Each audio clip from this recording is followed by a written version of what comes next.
The man put in charge of this challenging project was 28-year-old Geoffrey Hunter.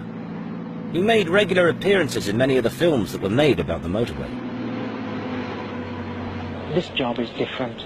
The whole geography is against us. The weather conditions are against us. They're extremely adverse. The Pennine weather was so harsh that few people lived there. Although only half a dozen people lived on the planned motorway route, it was to have a huge impact on their lives. Any project as big as this is bound to upset the lives. One house was to become almost as famous as the motorway itself. Here, the carriageways were planned to divide. It's a shame, really, because there used to be a myth around for many years after the motorway being constructed that the farmer living in the house wouldn't move and refused to move, and therefore we divided the carriageways and put it round it. That, in essence, sadly, is not true. In fact, the motorway was built around the farmhouse because the land on which it was standing was unstable and had to be shored up. It was cheaper to build two roads around it. The Wild family were living there at the time. You think of big diggers and trucks and people everywhere, do you? Running past your window.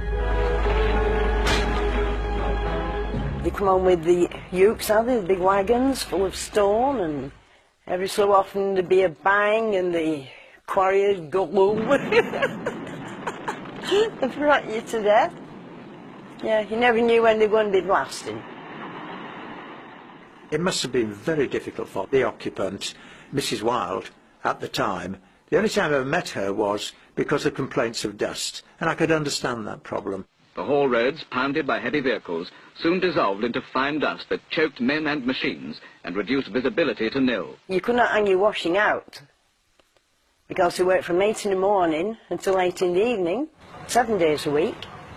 It caused collisions and delays, and complaints from farmers some distance away that their crops were being smothered. It was pointless cleaning the house because it was just absolutely covered in dust. So I used to have to start cleaning the house at 8 o'clock at night when they stopped. We actually watered the formation to keep the dust down and to make certain that she and her family and everybody else could live there.